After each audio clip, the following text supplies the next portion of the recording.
한국어, 일본어 다 할 줄 아네. 너도 안녕.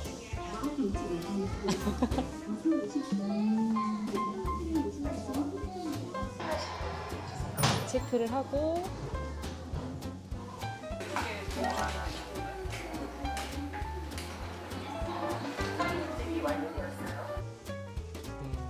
이렇게 돼 있구나. 회사 앞에서 이렇게 호텔에 묵는 거는 처음입니다. 저도 이게 페이스타올도 있어야 되고 베스타올도 있어야 되고 그러면 요청하기 해봐야겠네요. 페이스타월 1개 외이종 요청을 접수 중이에요.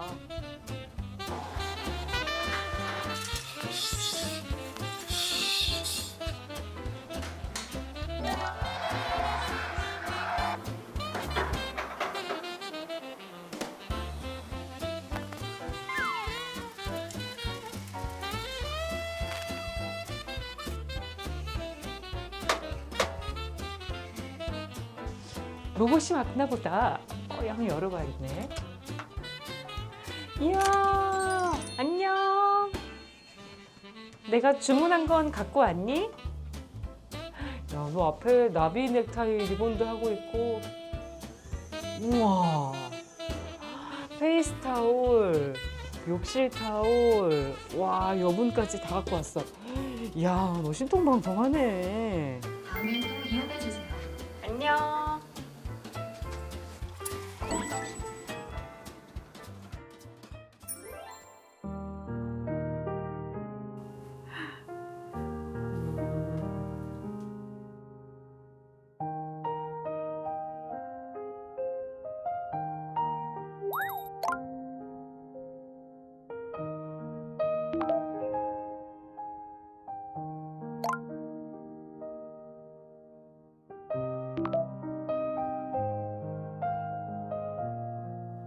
모처럼 맞이한 휴식 시간. 로봇이 반겨주는 호텔에서 키오스크로 체크인을 하고 아늑한 객실에 누워서 AI가 틀어준 음악을 들으며 AI 챗봇과 대화를 나눴다. 일처리는 매끄러운데 왜 완벽한 편리함 속에서 사람의 온기가 그리운 걸까? 로봇이 체크인을 도와주고 수건도 갖다 주고 또 대화 상대가 되어주는 풍경. 더 이상 영화 속 한 장면이 아니고 그냥 흔하디 흔하고 평범한 우리의 일상이 되었습니다. AI는 점점 사람을 닮아가는데 AI와 함께 살아가야 하는 사람은 과연 어떻게 변해가야 할까요? 일부에서 우리가 AI의 기술을 이해하는 시간을 가졌다면 오늘은 세 분의 종교 지도자를 모시고 AI와 당신의 자리 함께 이야기 나눠보겠습니다.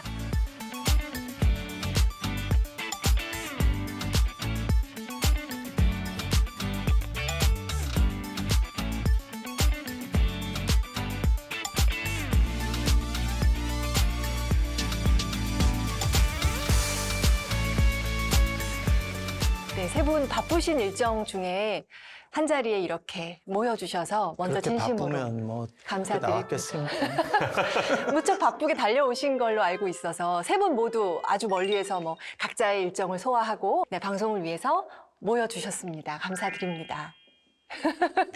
뭐 이렇게 하고 시작할까요? 예, 반갑습니다. 예, 처음 뵙겠습니다. 이렇게 세 분을 한 자리에 뵈는 일이 흔한 일은 아닌지라 먼저 우리가 영상을 봤습니다. 시청자 여러분들도 이 세 분의 종교 지도자가 AI에 대해서 어떤 말씀을 해주실지 많이들 궁금해하실 텐데요. 먼저 우리 기자님의 하루 어떻게 느끼면서 보셨는지 궁금합니다.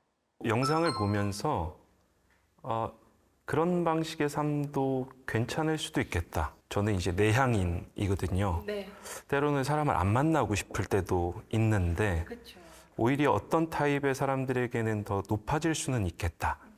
근데 그런 생각을 하면서도 때로는 대면을 통해서 사람과 소통하고 관계적 욕구 같은 것들을 좀 충족하는 것이 우리의 삶을 풍족하게 만드는데 모든 영역에 있어서 저렇게 로봇이나 아니면 인공지능으로 대체되면 좀 어려움이 있겠다. 그런 생각을 했습니다.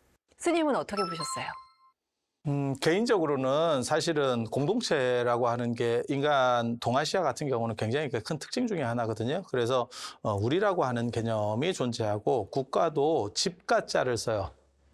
국가, 그다음에 네. 우주도 지부, 집주 이렇게 해서 하나의 어떻게 보면 공동체라고 하는 개념이 가장 강력한 게 동아시아인데 지금 같은 방식으로 이렇게 어떻게 보면 파편화되게 되면 거기서 잃는 부분들이 존재할 거라는 생각은 해요. 우려의 마음을 표현을 하셨고요.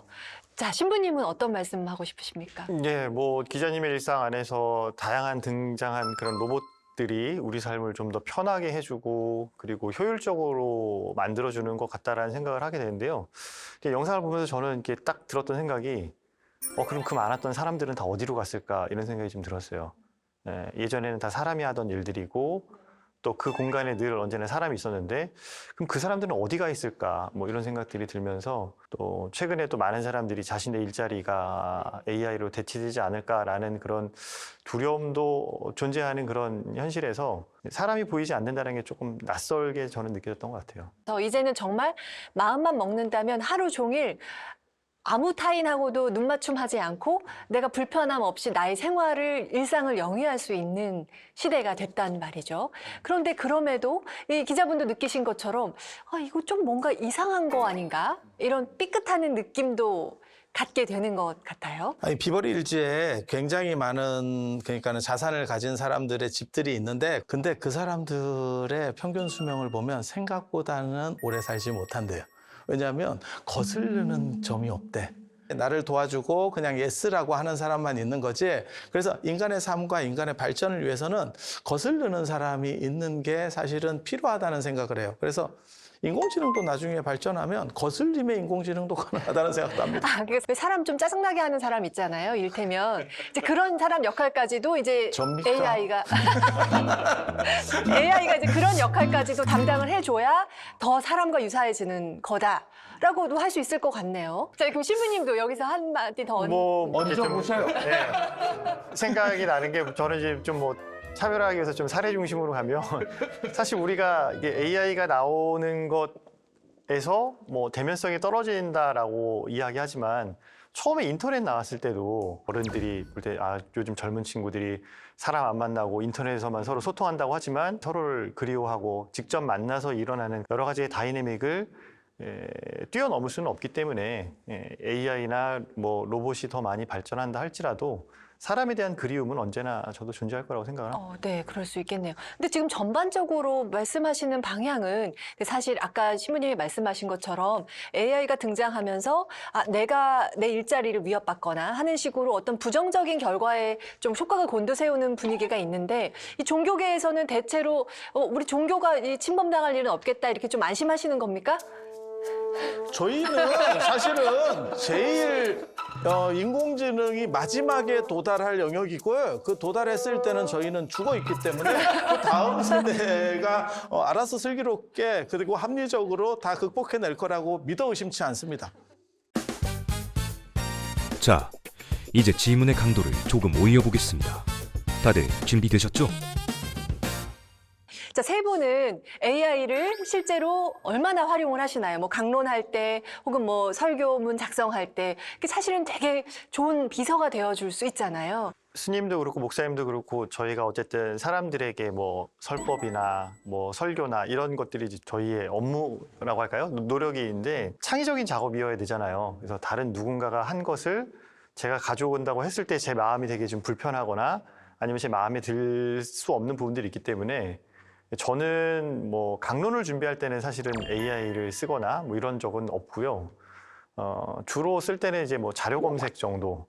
그래서 현실에서 제일 유용한 거는 이제 식당 검색할 때 제일 많이 씁니다. 네, 뭐 압구정역 주차 가능한, 뭐 조용한 분위기, 뭐 검색해줘 그러면 쭉 명단 뜨니까 네. 이제 그럴 때 제가 좀 자료 조사할 때 시간을 줄이지만. 어떤 창의적인 작업을 해야 될 때는 AI가 좀 제한적인 것 같다는 생각을 듭니다. 아직은 AI에게 그거를 내주고 있지 않군요. 이거 어쩌면 이거는 내 거야. 창의 영역이니까 이거 너한테 넘길 수 없어. 뭐 이런 느낌 나만큼 못한다라는 그런 자부심도 요만큼 있는 것 같습니다. 네.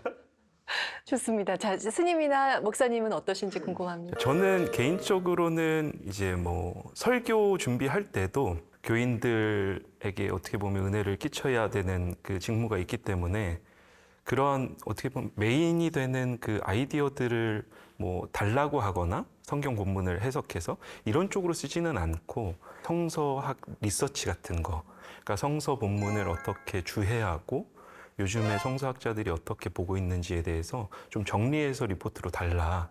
이런 정도 자료 수집 맥락에서는 좀 쓰고 있는 것 같아요. 그러니까 사실은 일상에서 뭐 일의 영역, 개인 삶의 영역 이렇게 구분하지 않고 본다면은 그래도 꽤 활용을 하시는 거네요. 스님은 어떠신지 궁금합니다. 두 분 말씀처럼 공감에 대해서 무언가를 처리하기에는 AI가 그 정도 반응을 할 수 있을 거라고는 생각을 안 해요. 현재까지는. 앞으로는 어떻게 될지 모르겠고. 그러니까 제가 중국이나 인도나 뭐 이런 성지순례들을 쭉 이끌고 다니면서 제가 설명을 하거든요.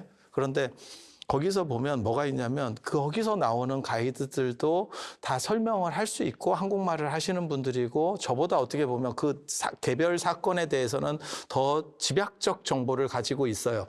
하지만 한국 사람들이 들었을 때 그게 귀에 잘 들리지 않아요. 왜냐하면 어디를 쳐줘야 되는지에 대해서 정확한 인지를 못해요. 그러니까 마치 개그 코드가 있는 것처럼. 그래서 종교 영역에서는 AI가 들어오기가 아직은 조금 더 시간이 걸리지 않겠나라는 생각을 해요. 그래서 저는 뭐 그림 그리고 정보 취합하고 저도 그런 정도나 저 검색하고 저도 해봤습니다. 잘 업데이트 돼 있나 내가 그런 거 하고 있어요. 내 이름 쳐보고. 그렇죠. 지금 웃으실 때가 아닙니다.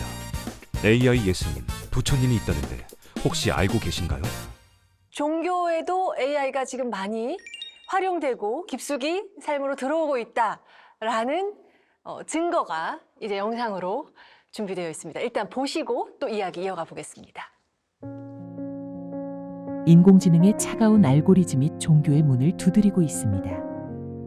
AI의 입술은 예수와 부처를 불러내고 언제든 신과 대화할 수 있다는 말로 사람들을 유혹합니다. 스위스의 한 성당. 고해소의 신부님 대신 AI 챗봇이 자리를 잡았습니다. 사람들은 모니터 앞에서 죄를 고백합니다. 하지만 이 기묘한 실험은 2달 만에 막을 내렸습니다. 누군가는 이 실험에서 위로와 감동을 받았다고 합니다. 하지만 많은 이들이 형언할 수 없이 불쾌한 마음과 마주해야 했습니다.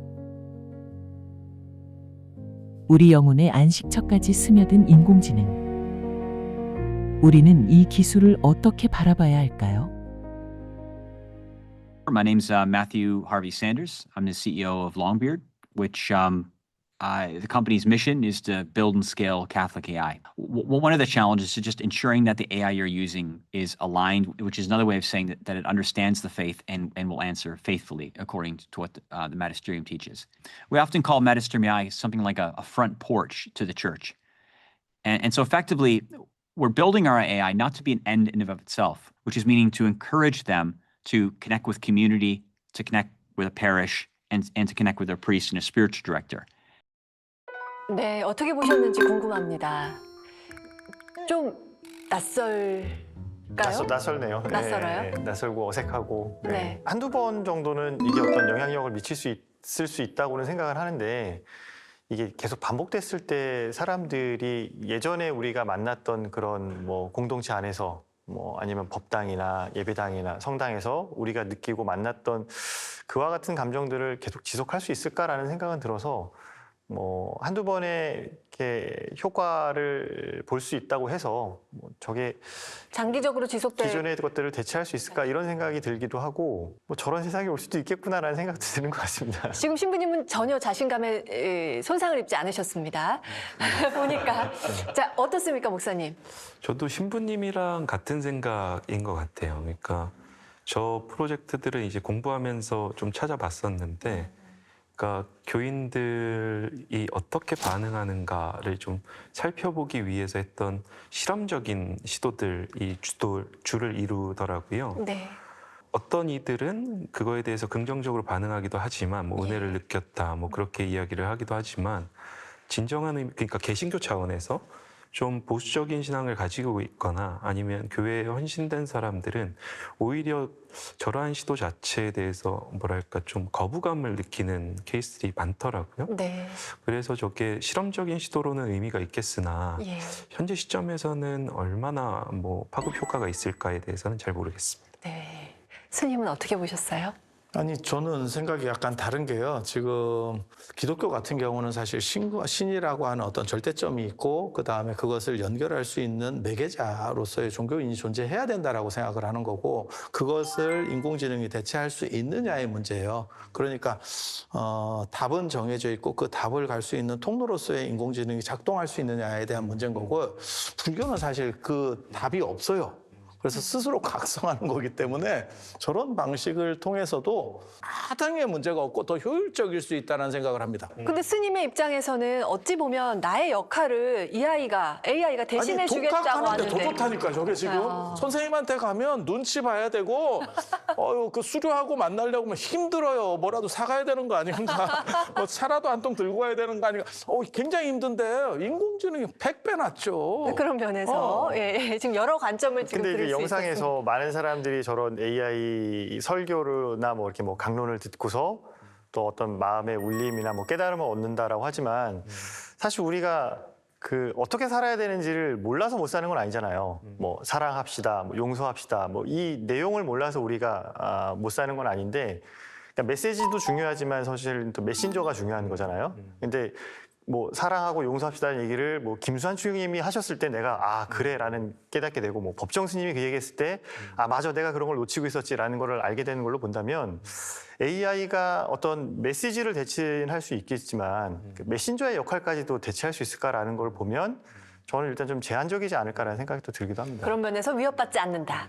근데 지금 저는 제 개인적인 마음으로는 AI를 접할 때 저는 개인적으로 심리 상담사다 보니까 이 상담사라는 직업도 대체될 수 있는가 이런 논의를 또 많이 해보는데, 우리의 마음이 AI다 그러면 저건 가짜야 라고 내가 마음에 문을 닫으면 아무 메신저 역할을 전혀 할 수 없겠죠. 그런데 그 AI에 대해서 우리와 공존해야 하는 어떤 동반자의 개념으로 받아들이면서 마음을 열면 AI가 하는 말은 가짜야라는 것이 희석되다가 어느 결에는 사람이 해주는 위로나 공감보다 얘가 더 찰떡같이 잘해줘. 우리가 반려동물에 때로는 사람에게 의지하는 것보다 더 많이 의지하는 것처럼 좀 그렇게도 갈 수 있지 않나. 옛날 영화 허 기억하실까요?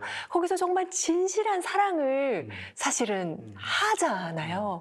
그런 면에서 AI가 어떻게 흘러갈지도 저는 정말 궁금해집니다. 아니, 저는 우리가 어떻게 받아들이게 될지. 저게 충분히 더 발전할 수 있다고 생각하는 것 중에 하나가 뭐냐면, 현대 사회가 기술이 보편화되면서 뭐가 있냐면 1등이 전체를 시장을 다 먹는 식으로 되는 거예요. 예전에 온라인화가 안 돼 있을 때는 우리 스님, 우리 목사님이 최고였던 거야. 그 동네밖에 없으니까. 근데 인터넷을 찾아보니까 알고 보니까 허접이었던 거지. 무한 경쟁 시대. 그래서 무슨 문제가 벌어지냐면 나를 상대해 주기를 원하는 그 종교인은 바빠요. 그리고 불친절해요. 그리고 나를 상대해 줄 수 있는 종교인은 내가 원치 않아요. 그랬을 때, 그 개입이 벌어졌을 때 그 부분을 인공지능이 채워줄 수 있을 거라고 생각해요.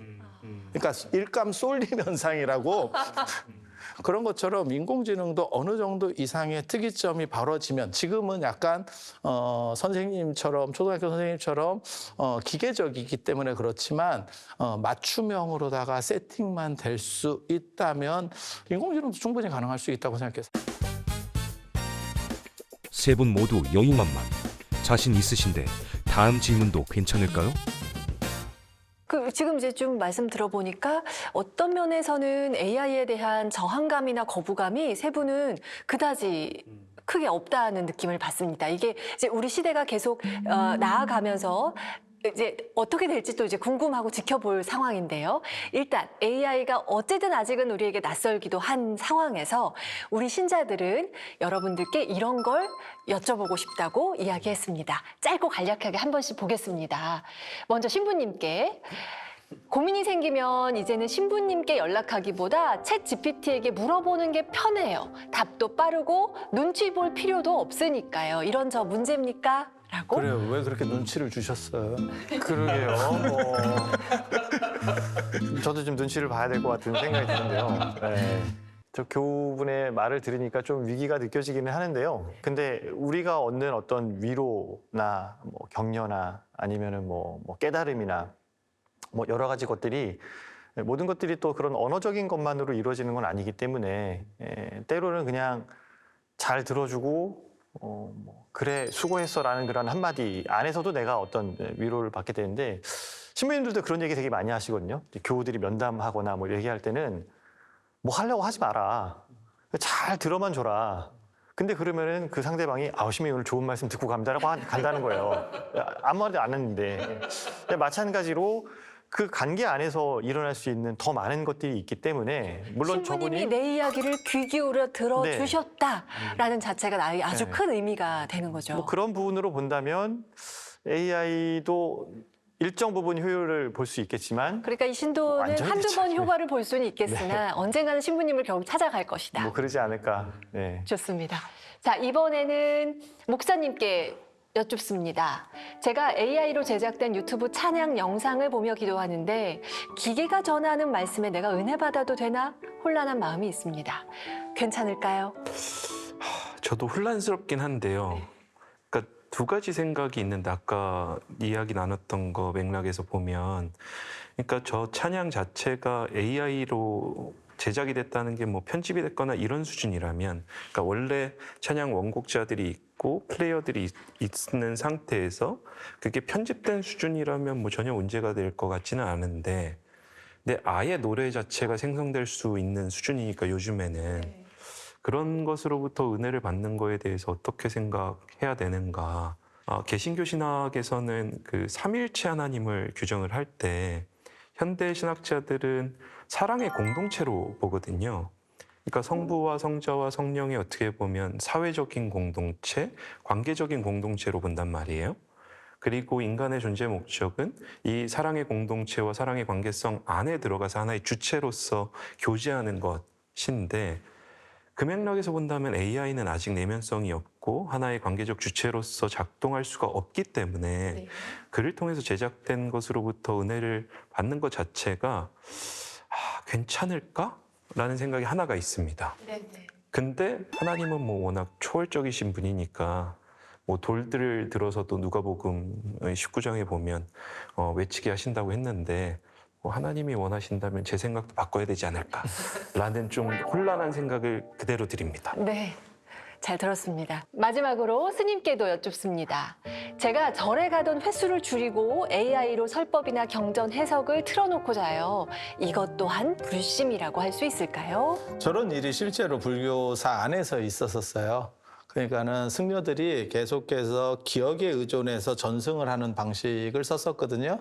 그런데 기원 전후가 되면 그것을 책으로 만들기 시작하는 거예요. 더 이상 기억이라고 하는 것이 불투명하다라고 하는 게 하나가 이제 됐고 또 하나는 전승량이 많아지면서 결국은 쓸 수밖에 없는 거예요. 근데 사실은 지식의 보편화가 이루어지거든요. 저는 그렇게 생각하거든요. 전문가는 최대한 외울 수 있는 사람, 그 다음에 최적의 자료를 최대한 빨리 찾을 수 있는 사람. 이 전문가라고 생각하는데 인공지능이 사실 이 부분을 따라올 수만 있으면 그 전문가로서의 위치도 흔들릴 수 있다고 생각을 해요.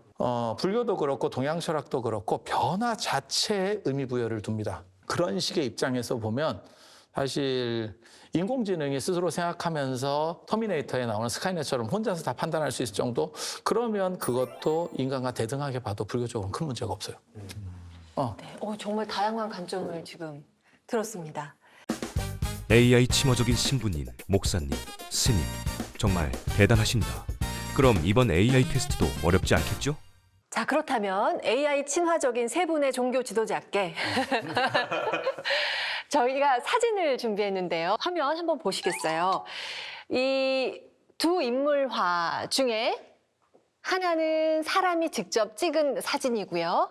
또 하나는 AI가 만든 이미지입니다. 둘 중에 어느 것이 사람의 작품이고 어느 것이 AI의 작품인지. 저는 근데 오른쪽 그냥 해볼게요. 사람 오른쪽. 사람이 찍은 사진이 오른쪽 사진이다. 저는 왼쪽에 있는 사진이 실제 사람 자기가 선호하는 사람.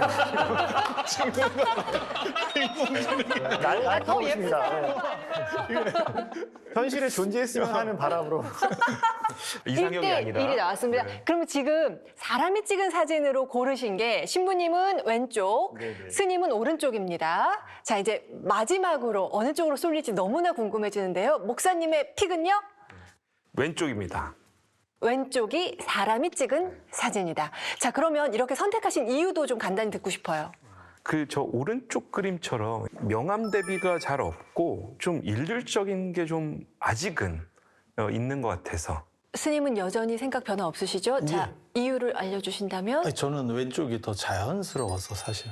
아, 그러므로 AI가 성능이 좋기 때문에 더 자연스럽게 구현해낸다. 아니, 근데 개인적으로 저는 하느님이 모든 창조물을 아름답게 만드신다고 했을 때 왼쪽 부위 좀 더 아름다우다고 저는 왼쪽을 선택했습니다. 그리고 너무 개취를 지금 아니, 공개하는 거 현실에 아닙니까? 존재하기를 바라는 마음도 있어요. 네. 네, 잘 정답- 모르겠어요. 근데 그림으로 보면 좀 구분하기는 어려운 것 같습니다. 예. 자, 정답 궁금하신가요? 네. 공개할까요? 네. 네, 정답 공개합니다. 사람이 찍은 사진은 화면에서 보시는 왼쪽이었습니다. 예. 이렇게 헛땅을 짚고 있으니 난 가상 속에서 살아야 될 것 같아. 상당히 이렇게 많이 이용하시고 이렇게 잘 활용하시지만 AI 픽은 못 찾으시는 아니, 걸로. 구분하기는 쉽지 않은 것 같아요, 진짜. 아, 그렇죠. 그런데 갑자기 궁금합니다. AI 시대의 인간이란, 행복이란 과연 무엇인가요? AI가 사람의 모습처럼 이렇게 모습까지도 이렇게 정교하게 아름답게 빚어낼 수 있는 이런 시대에 그렇다면 자, 종교 지도자 세 분은 이 질문에 어떻게 답을 하실지 궁금합니다. 이렇게 AI가 사람을 닮아가는 시대에 그러면 인간다움이라는 건 어떤 겁니까? 아니, 저는 제가 예전에 4차 산업혁명이나 인공지능 가지고 논문을 썼었는데요. 수도를 생각을 할 때 예전에는 개울에서 물을 길어 먹었고, 그 다음에 우물 같은 게 있었고, 그 다음에 수도를 틀면 찬물이 나왔고, 뭐 이런 식으로 해서 지금은 순간 온수기까지 발전했는데, 그렇다고 해서 행복 만족도가 높아졌느냐는 다른 거거든요. 그러니까 우리 어렸을 때보다 지금이 훨씬 더 많이 물질이 풍요로워진 시절이에요. 저희 때만 하더라도 입합의 고깃국이라는 말도 있을 정도. 이거 연식이 너무 나오시는 것 같은데요. 그렇게 하던 시절에서 지금은 풍요의 시대가 됐는데 그러면 더 행복하냐? 사실 그렇지 않아요. 그래서 인간에게 있어서 가장 중요한 것은 행복에 대한 추구 부분이라고 생각을 하고요. 행복이라는 단어를 저는 그냥 자유로움이라고 해석을 해요. 그래서 인공지능이나 이런 것들이 아무리 편리해도 그 행복과 자유로움에 대한 추구는 꺾이지 않을 것이다. 그리고 또 한 가지는 뭐냐면 비교 우위를 점할 수 있느냐. 그래서 그렇게 비교 우위를 가질 수 있고 자유로울 수 있는 것, 사실은 그게 모순 속에 존재하는 인간의 특수성이 아닌가라는 생각을 합니다. 네. 네로 끝내. 어떻게 하라고 뭘. 네, 잘 들었습니다. 이거 너무 날로 먹는 거 아니에요? 포장하려고 했는데 안 돼. 근데 스님의 이야기를 잘 소화하기 위한 약간의 버퍼링.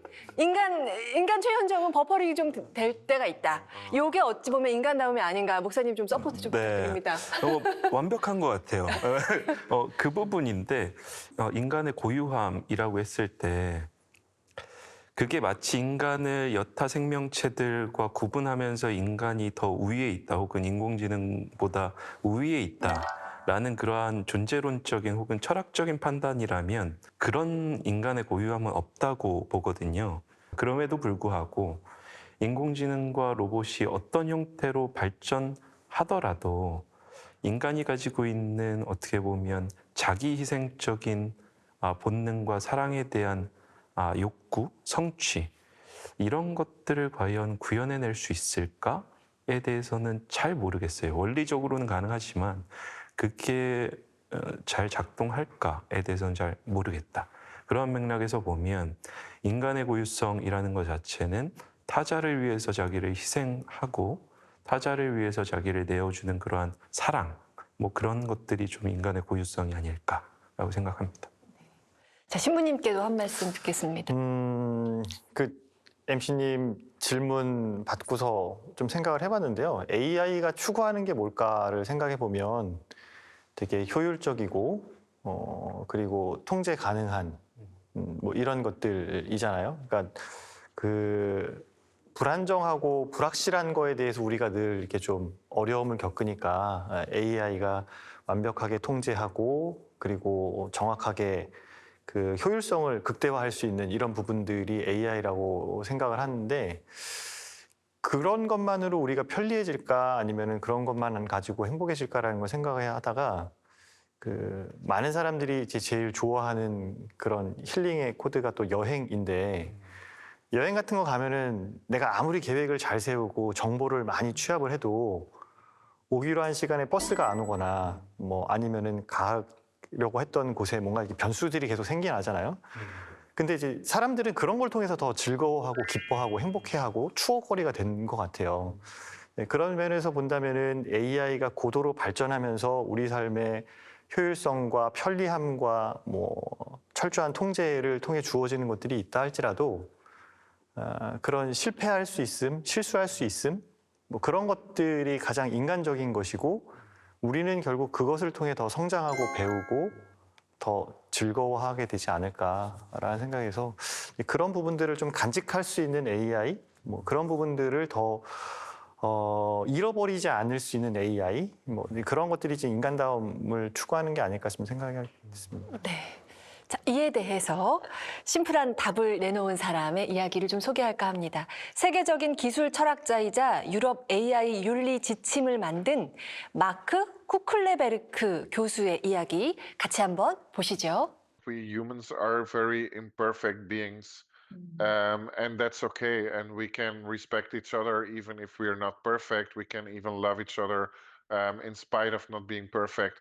And I think the age of technology pushes us towards always wanting perfection, wanting a sort of machinic kind of predictability also.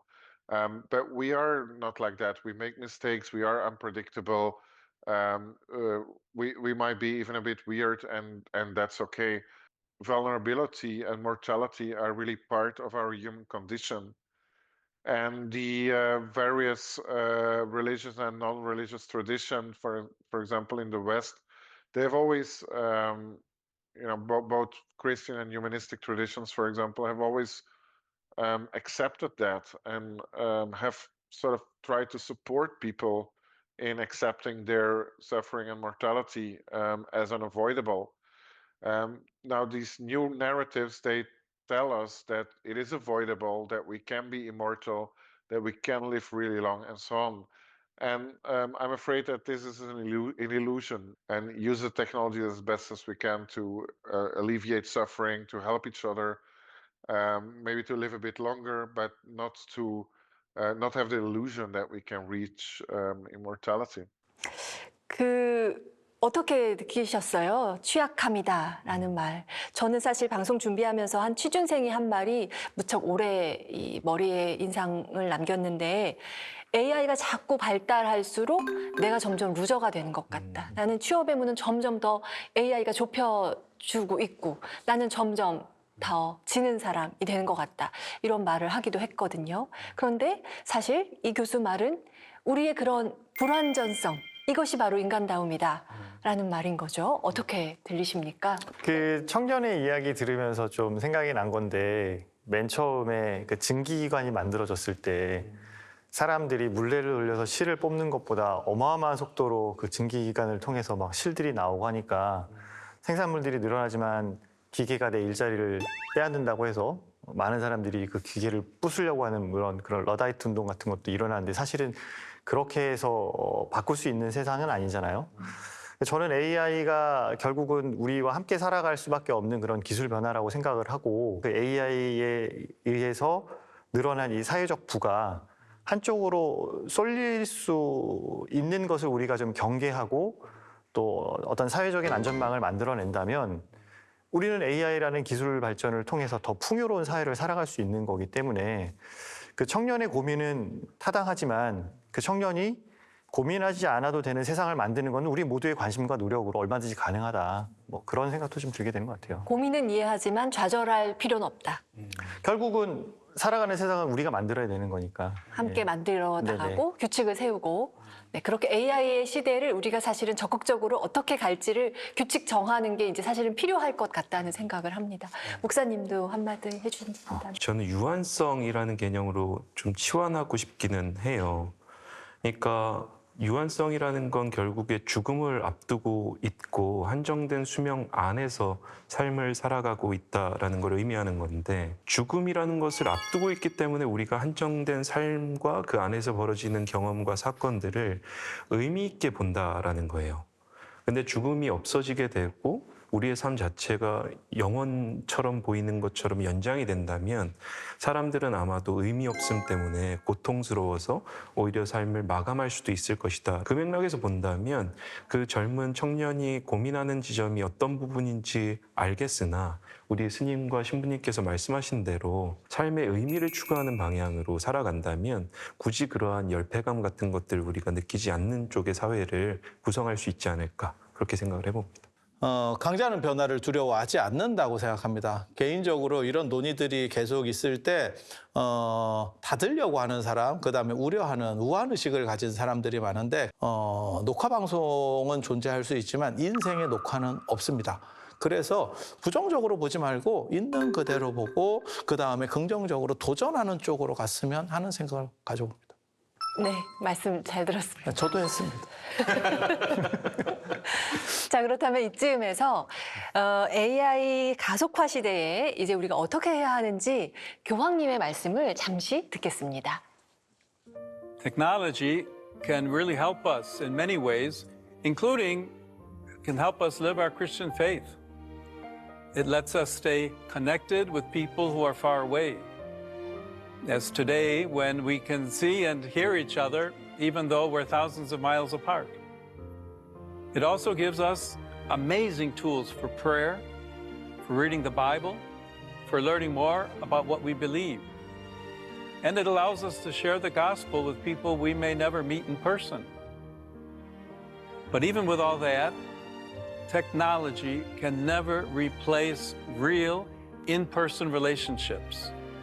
Simple things, a hug, a handshake, a smile. All those things are essential to being human. There's a saint who was recently canonized, who I'm sure all of you have heard of, Saint Carlo Acutis. He's a great example.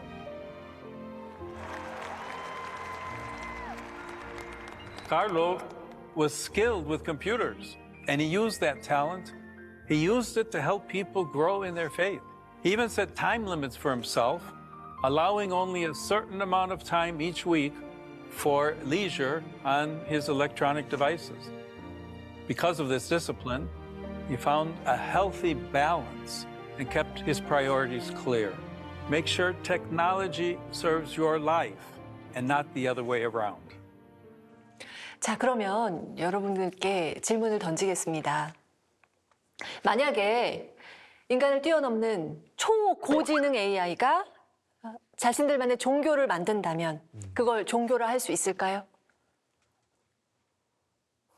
초고지능. 불교 쪽에는 문제가 없어요. 네, 이미 여러 번 쪽에는 문제가 없어요. 말씀하셨습니다. 네. 선생님 모든 걸 다 품어 안으시는. 경계선을 지우는 거 구분도 없이 필요 없고 불교의 나눔도 제한. 필요 없고. 예, 명쾌합니다. 저는 종교라고 이야기한다면은 뭐 나약함, 그다음에 약함, 취약성 뭐 이런 것들 안에서 부족함을 이제 인정하기 때문에 어떤 절대적, 뭐 초월적 그런 존재를 찾는 거잖아요. 근데 이미 우리가 충만하고 완벽하다고 추구하는 그런 AI가 종교를 추구한다기보다는 오히려 자기가 신이 되는 걸 추구하지 않을까 싶은데요. 그것은 종교는 아니다. 네, 그렇다 한다면은 기술이 신이 되려고 추구할 수는 있겠지만 이제 그거를 추종하는 사람들이 생긴다면 그게 종교가 될 수는 있겠죠. 근데 AI 자체가 종교가 된다고 볼 수는 없지 않을까 생각합니다. 뭐 자신의 나약함을 인정하지 않을 텐데. 예. 저희 실은 이 주제 가지고 학술 논문을 하나 쓴 게 있어요. 과연 종교적인 기계가 가능할까? 네. 이게 어떻게 설계하는가의 문제이기 때문에 가능은 할 것 같아요. 좀 구분해서 볼 필요가 있는데 이 인공지능 로봇 자체가 인간의 종교 행위를 그냥 단순히 모방해서 내면성 없이 종교적인 실천을 하고 하나의 그룹을 만든다. 그러면 종교로 볼 수 없을 것 같고요. 근데 내면성을 가지고 주체성을 가진 상태에서 자기만의 그룹을 만든다? 그러면 하나의 이웃 종교로 볼 수 있는 가능성도 있겠다. 왜냐하면 내면성과 주관성을 가진다라는 건 결국에 유한성도 함께 가질 수밖에 없는데, 왜냐하면 유한성이 없고는 유한성에 대한 자각 없이는 내면성이나 주관성이 불가능하기 때문에. 그래서 만약에 그런 종교가 나타난다면 우리는 이웃 종교로 좀 받아들일 필요가 있겠다. 마지막은 사람들이 인공지능 로봇을 섬기는, 아까 말씀하셨던 신부님이 신으로 섬기는 그 종교 현상도 실상은 실리콘밸리 쪽의 웨이 오브 퓨처라고 그런 방식의 종교가 나타난 적이 있습니다. 그런 종교들은 조금 의심스럽게 살펴볼 필요는 있죠. 네.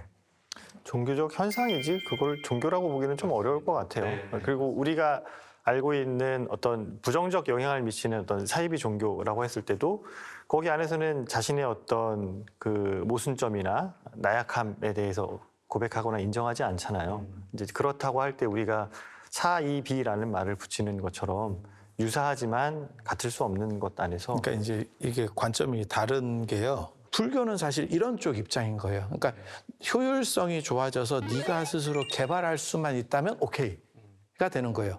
근데 이제 기독교 같은 경우는 상황이 다른 거예요. 그래서 이게 논리적 층위를 분리시켜서 사실은 하나의 문제에 대한 동일 답이 아니고 서로 다른 문제에 대한 시각적 접근이라는 개념으로 봐야 될 것 같아요.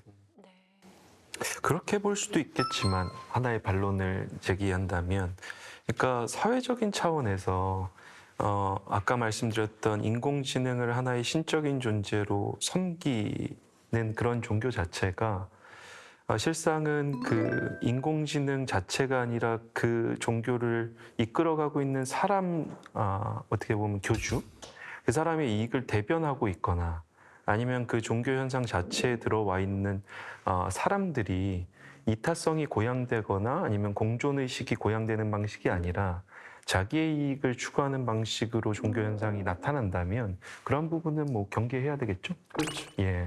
거기는 또 동의를 해주셨고요. 네. 모든 것이 빠르게 변하는 AI 시대. 종교는 어떤 역할을 해야 할까요? 자, 그렇다면 이제 우리가 AI에 대해서 많은 이야기를 했습니다만 이제 슬슬 마지막 질문이 될 것 같습니다. 이 무한한 발전 가능성을 앞에 두고 사실은 두려운 마음이 드는 것도 사실이고, 제가 가장 기도를 열심히 하는 때는 제가 힘들고 어려운 일이 닥쳤을 때, 행복하고 잘 풀릴 때는 기도를 잘 하지 않습니다. 그런 비슷합니다. 그런 관점에서 이렇게 급변하는 시대에서, 그렇다면 앞으로 종교는 AI 가속화 시대에 어떤 역할을 해야 한다고 보십니까? 종교에 저는 그 천주교는 사실은 그 기술 발전과 인간의 어떤 그런 암과 깨달음이 이제 발전하는 것들 안에서 그 스텝을 좀 꼬였던 그런 경험과 기억들도 있죠. 뭐 천동설과 지동설이 변화되는 것들 안에서 우리의 이성으로 더 많은 것들을 알아나가고 기술이 발전하는 것들 안에서 부정적으로 본다고 할까요? 아니면 그 변화의 속도를 온전히 따라가지 못했던 부분들도 있는데, AI 자체가 뭐 선하다, 악하다, 도움이다, 아니다, 뭐 이거는 아닐 것 같다는 생각이 들고, 그러니까 AI가 발전하면 발전할수록 더 사람들의 격차가 벌어지고 차이가 발생을 하고 소외된 사람들이 더 많이 일어난다면 사실은 그 기술이 우리에게 축복이 아니게 되겠죠. 근데 그 기술 자체를 운영하고 이용할 수 있는 결정도 우리가 해야 하는 거고, 그 가운데에서는 언제나 좀 더 약한 사람, 좀 더 소외된 사람들의 입장에서 생각해 봐야 되는 거기 때문에 종교의 역할이라고 물어보신다면 기술 개발 안에서 지금 누가 고통을 당하고 있는가, 누가 과도한 이익을 얻고 있는가, 이것을 지켜보면서 보편의 가치를 지켜나가는 게 종교의 가장 중요한 역할이지 않을까 생각합니다. 네, 보편의 가치를 지켜나가는 것이 종교의 역할이다. 아니, 종교는 사회를 계몽하고 그 다음에 선도적으로 이끌어 나가야 된다는 생각을 하거든요. 근데 때론 그렇지 못한 경우들이 많이 있었어요. 그래서 사회에 짐이 되거나 변화를 막는 일이 발생해서는 안 된다고 생각을 합니다. 그래서 종교보다도 더 큰 가치로서 인간이라는 가치가 더 우선이 될 수 있다면 그러면 인공지능을 보는 또 다른 시각이 열리지 않겠나라는 그런 생각을 해봅니다. 네. 저도 스님과 신부님의 그 말씀에 동의하고 그 방향을 생각을 하고 있는데요. 인공지능이 가속화되고 심화되는 상황에서 종교가 너무 폐쇄적으로 흘러가면 안 되겠다라는 게 가장 어떻게 보면 제일 되는 종교의 기능이어야 되지 않을까라고 생각을 하는 것 같아요. 그게 무슨 말인가 하면 실상은 종교는 이 사회적인 변화 안에서 어떤 방향으로 가야 하는지 가치를 제시하고 의미를 제시하는 데 아주 중요한 기여를 할 수 있겠다는 생각을 해봅니다. 네, 이제 정말 마지막 질문입니다. 이렇게 빠르게 변하는 세상 속에서 우리가 우리의 인간다움을 잃지 않고 지켜내야만 하는 것이 있다면 무엇일지 하나씩만 짚어주시죠. 그 AI가 발전하면서 우리가 가지고 있는 많은 능력 가운데에서 기억하고 추론하는 것들은 많이 대체가 되는 것 같아요. 근데 이제 뇌가 하는 많은 일들 중에 하나는 뭔가 결정하고 하고 싶어 하는 그런 것들, 의지잖아요. 그래서 기억하고 추론하는 것들에 대해서는 AI 도움을 받더라도 모든 결정은 내가 할 수 있다라는 것들을 잃지 않았으면 하는 마음에서 저는 네가 결정해로 정하도록 하겠습니다. 네. 네가 결정해. 네.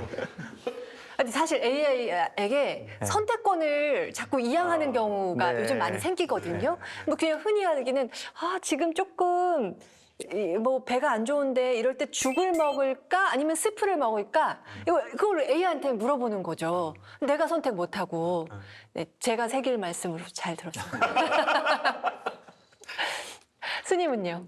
개인적으로는 인간적인 한 가지라고 하는 설정 자체가 인간을 제한하고 규정하는 거라고 생각을 하거든요. 인간은 그거보다 훨씬 더 위대하고 존엄한 존재라고 저는 생각을 해요. 그래서 인공지능 시대가 어떻게 와도 인간은 인간으로서 언제나 평화롭고 자유로울 수 있다라는 생각을 합니다. 그래서 불완전이라도 관계없어요. 불완전 그 자체를 즐길 수만 있다면. 네. 그러므로 지금 이대로 좋다? 뭐 어떤 게 와도 문제는 없다. 문제는 없다. 변화를 두려워하지 않는다. 문제는 없다. 우리 잘 살고 있다. 자, 목사님은 어떤 말씀을 남기시겠습니까? 그게 위안. 너무 미안해요. 충분히 잘하고 있다. 오늘도 잘 됐다 방송. 저는 이제 사람과의 대면 접촉, 그러니까 부대끼면서 살아가는 걸 놓지 말아야 되는 것 같아요. 그래야 이제 사람으로서 주어진 그 삶을 의미 있게 살아갈 수 있을 것 같아서 저도 5글자로 하면 사람 좀 만나. 사람 좀 만나. 우리 인간의 본질을 저는 연결성이라고 말하기도 하거든요. 네. 그러니까 우리가 아무리 이걸 통해 소통하고 그렇더라도 사실은 진짜 만나야 만나는 거잖아요. 네. 사람 좀 만나겠습니다. 어쩜 이렇게 5글자로 다 정리가 잘 될까요? 혹시 지금까지 이야기 하시면서 내가 못다한 이야기, 이 말은 꼭 하고 싶었다 하는 게 있으시다면 마지막으로 마이크 드리겠습니다. 개인적으로 그 얘기 있어요. 미국 서부에서 금강이 발견됐을 때 곡괭이하고 저거 청바지 판 사람만 돈 벌었다. 그것처럼 너무 섣부른 호들갑이 아닌가. 누구누구가 자본들의 움직임 속에서 굉장히 이렇게 주식으로 말하면 퍼가 많이 올라간 상황들이 연출됐는데 그게 전 세계 사람들이 과연 부안해동해서 이렇게 종교 방송까지 AI를 얘기해야 되나라는 그 회의가 듭니다. 우리라도 가만히 있자. 좋습니다. 네. 그러나 방송 잘 나갈 거죠? 네, 다행입니다. 편집될 것 같습니다. 저는 좀 익숙하지 않고 낯선 곳으로 나 스스로를 많이 좀 던졌으면 좋겠어요. 그러니까 좀 낯선 길도 가보고 모르는 사람도 만나보고 그렇게 될 때 내가 선택해야 되는 가짓수가 더 많아지잖아요. 근데 이제 그런 것들 안에서 선택을 많이 한다는 거는 그거에 대한 책임감도 내가 느끼고 있다는 거거든요. 그래서 좀 뭐 안 가본 동네도 좀 많이 가보고 그리고 여행도 많이 다니고 그러다 보면은 AI에 대한 두려움보다도 내가 선택하고 내가 결정하고 내가 책임지는 그런 인간으로서만 느낄 수 있는 그런 보람과 기쁨을 더 많이 느끼지 않을까 해서 여행 많이 다니시기 바랍니다. 좋습니다. 말씀 고맙습니다. 인공지능으로 시작해서 여행으로. 그 모든 이야기를 포괄하는. 이 반전인데. 네, 오늘 정말 다양한 시각, 다양한 이야기를 들을 수 있어서 아주 의미 깊은 시간이었습니다. AI는 나는 누구인가 질문을 던지는 거울이다 이렇게 표현을 하기도 하더라고요. 그러면 그 거울을 통해서 나를 직면할 때 나라는 사람은 어떻게 규정될 것인가? 저는 이야기를 쭉 들으면서 나의 취약성을 있는 그대로 보고 불완전성을 인정하고 그 안에서 서로의 연결성을 확인하는 것, 그 모든 것들이 우리 인간다움을 지켜내는 힘이 될 수 있겠다는 생각을 해봤습니다. 긴 시간 함께 시청해주신 여러분 감사드립니다. 세 분 오늘 좋은 말씀 감사합니다. 감사합니다. 수고하셨습니다. 네. 네. 마무리 보세요. 아유, 고생들 하셨습니다. 너무 말씀.